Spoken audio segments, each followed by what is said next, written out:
All along this bit of country we had seen quantities of rubber vines, and between Agaja and Asun we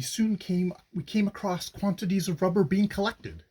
Evidently, there was a big camp of rubber hunters out in the district, very busy. Wiki and Kiva did their best to teach me the trade. Along each side of the path we frequently saw a ring of stout bush rope, raised from the ground on pegs about a foot to 18 inches high. On the ground in the middle stood a calabash, into which the ends of the piece of rubber vine were placed, the other ends being supported by the bush rope ring. Round the outside of some of these rings was a slow fire, which just singes the top bits of rubber vines as they project over the collar or ring and cause the milky juice to run out of the lower end into the calabash, giving out as it does a strong ammoniacal smell. When the fire was alight, there would be a group of rubber collectors sitting round it, watching the cooking operations, removing those pieces that had run dry and placing others from a pile at their side in position. On either side of the path, we continually passed pieces of rubber vine cut into lengths of some 2 feet or so, and on top of 1 or 2 leaves plaited together, or a piece of bush rope tied into a knot, which indicated whose property the pile was. The method of collection employed by the fan is exceedingly wasteful, because this fool of a vegetable, Landophilia florida ovoranthus, does not know how to send up suckers from its root, but insists on starting elaborately from seeds only. I do not, however, see any reasonable hope of getting them to adopt more economical methods. The attempt made by the English houses, when the rubber trade was opened up in 1883 on the Gold Coast, to get the more tractable natives there to collect by incisions only, has failed, for in the early days a man could get a load of rubber almost at his own door on the Gold Coast, and now he has to go 15 days' journey inland for it. When a fan town has exhausted the rubber in its vicinity, it migrates, bag and baggage, to a new part of the forest. The young unmarried men are usually rubber hunters. Parties of them go out into the forest, wandering about in it, and camping under shelters of boughs by night, for a month or more at a time, during the dry seasons, until they have got a sufficient quantity together. Then they return to their town, and it is manipulated by the women, and finally sold,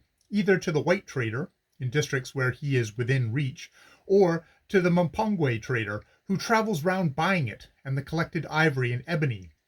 like a Norfolk higgler. In districts like these I was in, remote from the Mpongwe trade, the fan carried the rubber to towns nearest to them that is in contact with the black trader, and sells it to the inhabitants, who in their turn resell it to their next town, until it reaches him. This passing down of the rubber and ivory gives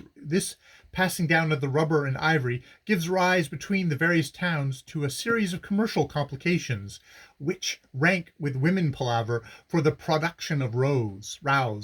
it being the sweet habit of these fans to require a life for a life, and to regard one life as good as another. Also, rubber trade and wife palavers sweetly intertwine, for a man on the kill in a wife palaver knows his best chance of getting the life from the village he has a grudge against lies in catching one of the village's men when he may be out alone rubber hunting. So he does this thing, and then the men from the victim's village go and lay for a rubber hunter from the killer's village, and then of course the men from the killer's village go and lay for the rubber hunters from the victim's number 1 village, and thus the blood feud rolls down the vaulted chambers of the ages, so that you, dropping in on affairs, cannot see one end or the other of it, and frequently the people concerned have quite forgotten what the killing was started for. Not that this discourages them in the least. Really, if Dr. Nassau is right, and these fans are descendants of Adam and Eve, I expect the Cain and Abel killing palaver is still kept going among them. Wiki, being great on bush rope, gave me much information regarding rubber, showing me the various other vines besides the true rubber vine, whose juice mingled with the true sap by the collector when in the forest, adds to the weight, a matter of importance, because rubber is bought by weight. Other adulterations get done by the ladies in the village, when the collected sap is handed over to them to prepare for the markets.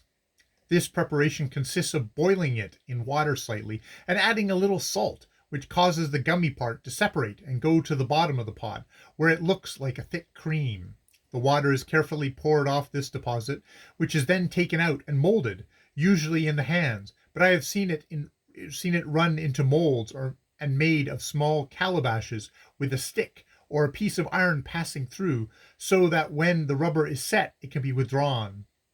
A hole being thus left, the balls can be threaded onto a stick, usually 5 on one stick, for convenience of transport. It is during the molding process that most of the adulterations get in. Down by the side of many of the stream there is a white chalky-looking clay which is brought up into the villages, powdered up, and then hung up over the fire in a basket to attain a uniform smuttiness. It is then worked into the rubber when it is being made into balls. Then a good chunk of cocoa, Arum esculeus, cocoa is better than yam, I may remark, because it is heavier, also smoked approximately the right color, is often placed in the center of the rubber ball. In fact, anything is put there that is hopefully regarded as likely to deceive the white trader. So great is the adulteration that most of the traders have to cut each ball open. Even the Casembo rubber, which is put up in clusters of bits shaped like little thimbles formed by rolling pinches of rubber between the thumb and finger, and which one would think difficult to put anything inside of, has to be cut, because the simple children of nature, who collect it and bring it to that swindling white trader, struck upon the ingenious notion that little pieces of wood shaped like thimbles and coated by a dip in rubber were excellent additions to a cluster. The pure rubber, when it is made, looks like putty and has the same dusky white color, but owing to the balls being kept in the huts in baskets in the smoke and in wicker work cages in the muddy pools to soak up as much water as possible before going into the hands of the traders, they get almost inky in color. End of chapter 8.